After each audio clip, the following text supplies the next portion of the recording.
Assalamualaikum warahmatullahi wabarakatuh. Waalaikumsalam warahmatullahi wabarakatuh.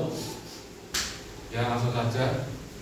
Ya, terima kasih atas partisipasinya antum dalam mengikuti pembelajaran kali ini, yaitu insya Allah kita akan mempelajari apa itu khulafaur rasyidin.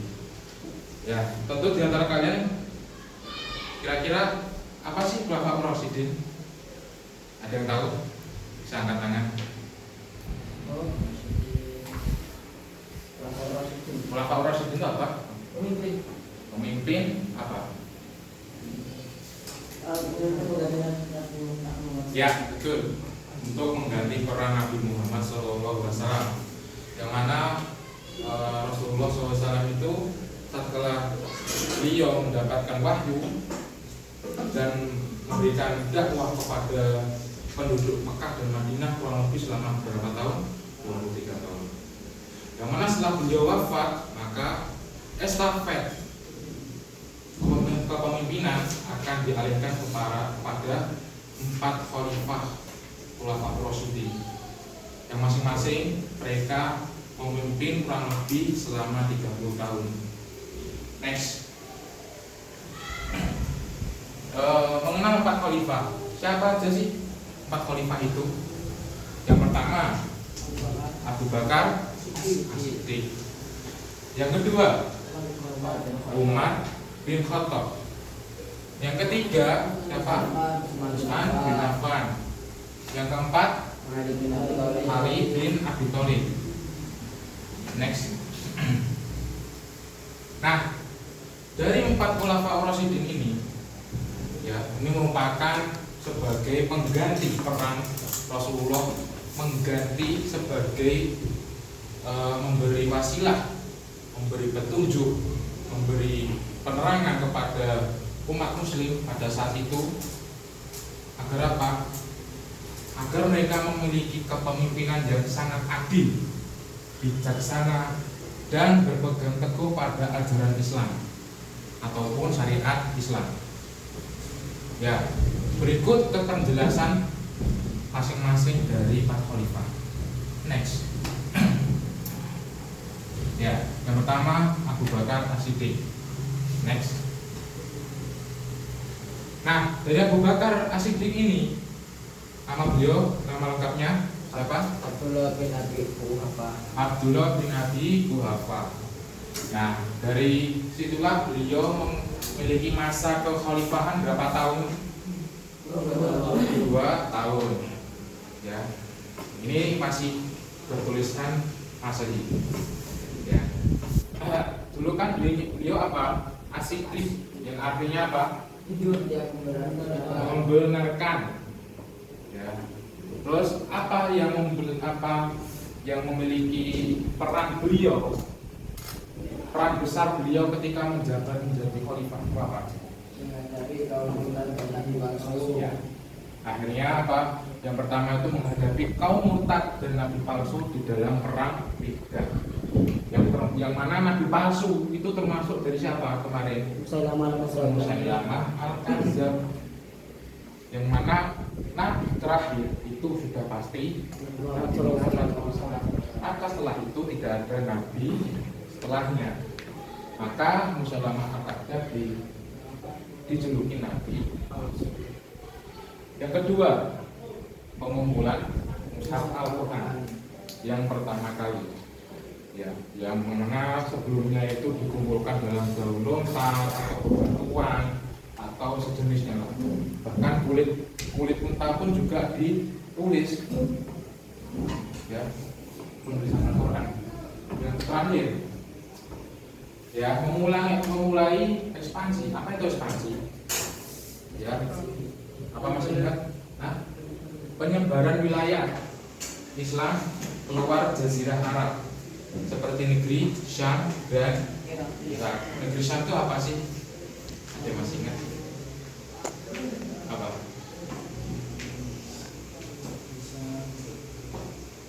Negeri Syam, ada masih ingat? Ayo, kayak negeri apa? David tahu? Belum tahu. Syam itu negeri Jordan. Terus apa lagi? Dari kesebutkan aja nggak apa-apa. Suriah, Palestina, masuk. itu bukan negara ya. Itu sebenarnya awalnya dari Bani Israel. Ya. Oke, next kita lanjut. Nah, selanjutnya memasuki khalifah yang kedua yaitu Umar bin Khattab. Next. Nah, apa sih nama lengkap beliau? Umar bin Al-Khattab. Nah, masa kekhalifahannya beliau berapa tahun? Kurang lebih 10 tahun. Dan beliau memiliki julukan apa? Al-Faruq, yaitu pembeda antara hak dan yang batil. Nah, apa sih legasi atau prestasi terbesar beliau semasa menjadi khalifah? Yang pertama itu penaklukan. Apa tadi? Penaklukan.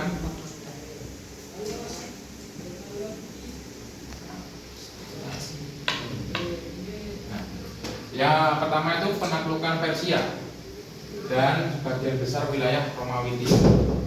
Romawi Timur, tahu Romawi Timur? Apa? Romawi Timur. Ya, wes, antum sudah memahami berarti. Yang kedua, menyusun administrasi pemerintahan Islam. Nah, administrasi pemerintahan Islam itu seperti apa? Ya, jadi ada terbentuknya menteri-menteri dan pembentukan negara kayak menteri, terus apa lagi? Ya, istilahnya itu ada yang seperti gubernur, wali kota, ya kan?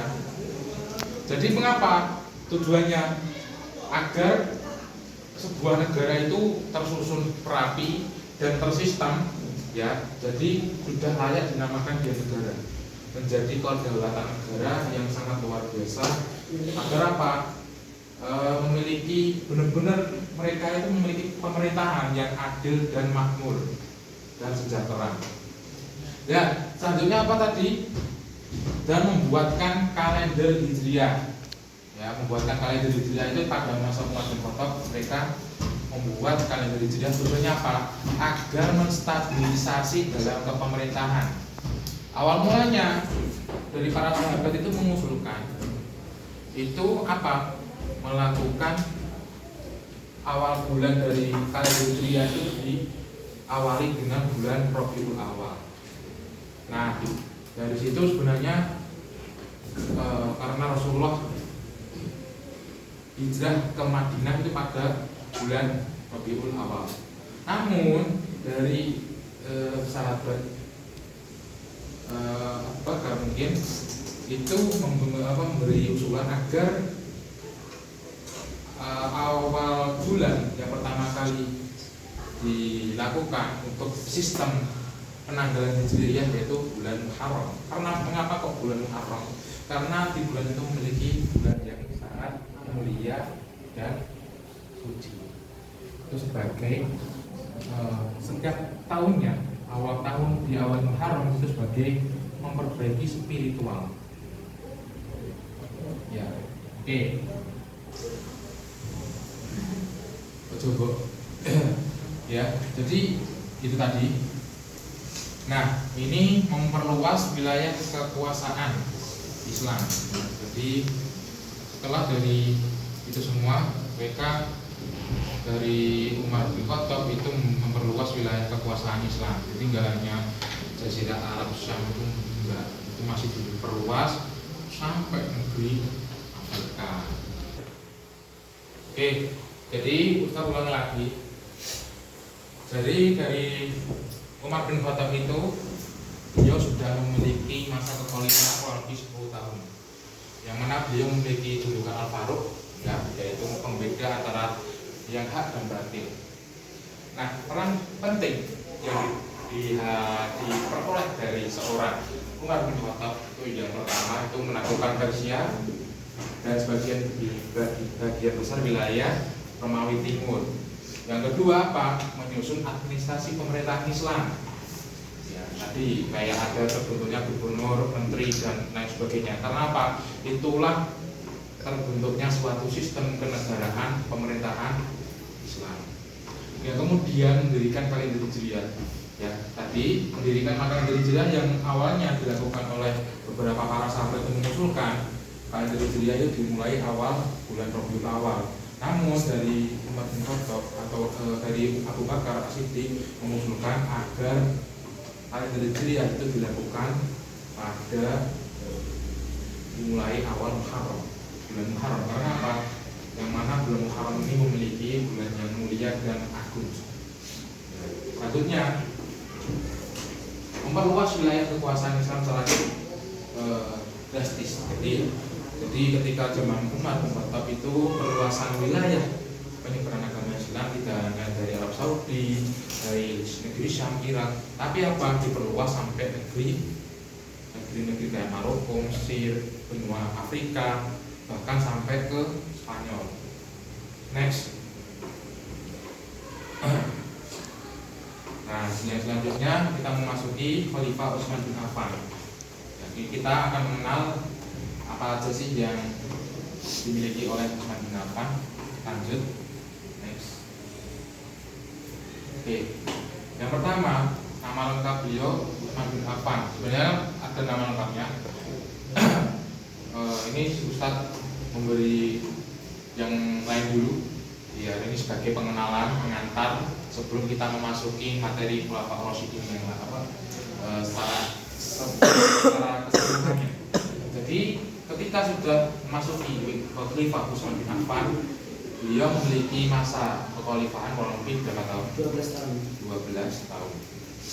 Dan beliau memiliki julukan Zul Nurain. Apa artinya? Pemilik dua cahaya. Siapa itu? Istrinya? Ya, dua nabi. Apa istri? Apa anaknya dua nabi itu siapa? Dua putri. Aduh, masa nggak ingat? Hah? Enggak, bukan. Kita lanjut. Kiprah penting dari apa pencapaian terbesar dari seorang Utsman bin Affan. Yang pertama itu kodifikasi dan penyatuan mushaf Al-Quran, yaitu mushaf Utsmani, yang mana mushaf yang sudah kita pakai dalam keseharian itu namanya mushaf Utsmani. Yang mana sebelumnya di zamannya Abu Bakar itu kan masih kayak daun lontar, kertas, pokoknya belum bisa menyatukan, belum bisa bersatu.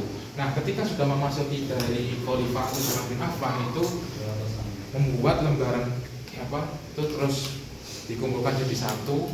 Kalau katakanlah bahasa kita buku, ya. Tapi untuk Al-Quran itu dinamakan mushaf. Maka metodenya dari pengumpulan penyatuan Al-Quran ini dinamakan mushaf Utsmani. Ya, yang kedua apa? Ekspansi ke wilayah Afrika Utara dan Asia Tengah. Nah, ini Asia Tengah itu seperti apa? Asia Tengah kayak Uzbekistan, Tajikistan, sebenarnya Tantan, Turkmenistan, ya. Bukan Magetan loh ya. Ya, selanjutnya menghadapi banyak fitnah dan pemberontakan di akhir masa pemerintahannya. Disinilah banyak sekali fitnah yang terjadi dari pemimpin Khalifah yang ketiga, yaitu Utsman bin Affan. Banyak sekali fitnahnya. Next, ini mungkin yang terakhir. Lanjut, yang terakhir yaitu Ali bin Abi Thalib. Ini sebagai pengantar yang terakhir dari Khalifah yang keempat.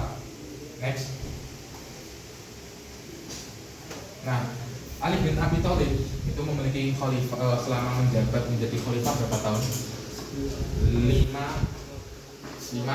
tahun. Yang mana beliau dijuluki sebagai Asadullah, yaitu singanya Allah.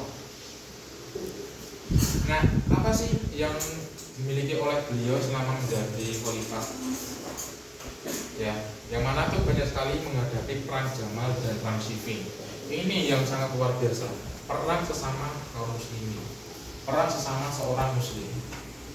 Ya, banyak sekali fitnah ada terjadi ketika beliau menjabat menjadi khalifah. Yang mana dari khalifah sebelumnya Utsman bin Affan kan telah dibunuh. Nah, ketika Ali bin Abi Thalib itu menjadi khalifah itu sangat keberatan karena banyak sekali fitnah terjadi pada saat itu.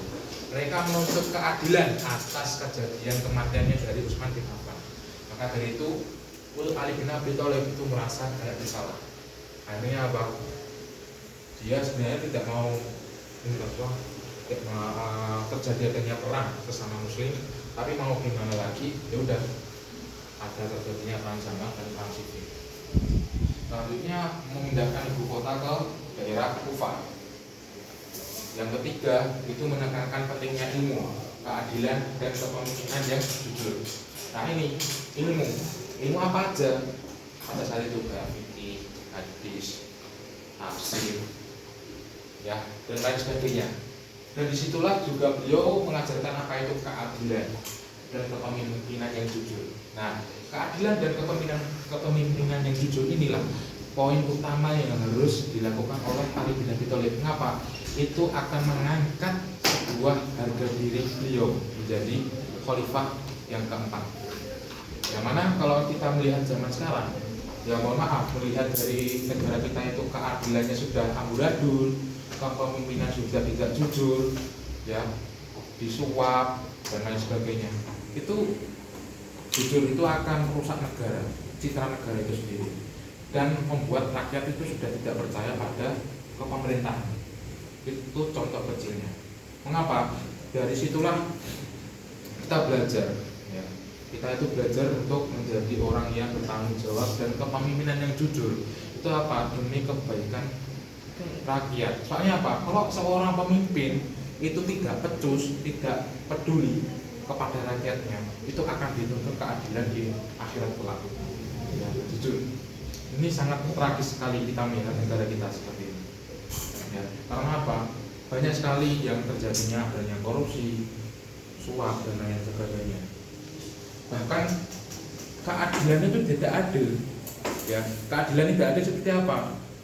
Ya, orang yang sudah miskin, ya tidak memiliki keadilan. Akhirnya apa? Ya sudah, akhirnya awalnya dia miskin, dia tetap miskin. Orang yang kaya menjadi tetap kaya karena kepemimpinan yang tidak adil dan tidak jujur. Yang terakhir, nah beliau ketika wafat itu karena dibunuh oleh sekelompok kaum dari Khawarij. Inilah terjadinya adanya kelompok Khawarij. Apa itu Khawarij? Yang mana yaitu keluar dari agama Islam. Nah, mungkin sampai sini, insya Allah sampai sini bisa dipahami. Nah, oke. Mungkin sekian yang saya sampaikan pada pengantar Khulafaur Rasyidin ini. Semoga bermanfaat untuk kita semuanya. Mungkin kita cukupkan atau ada pertanyaan sampai di sini? Ada? Nggak ada. Kenapa nggak ada? Nggak bisa. Ada. Sudah. Mungkin sekian. Nanti insya Allah ada sesi tanya jawab di pertemuan selanjutnya. Kita akhiri dengan doa kepada majelis. Subhanallah. Assalamualaikum warahmatullahi wabarakatuh. Waalaikumsalam.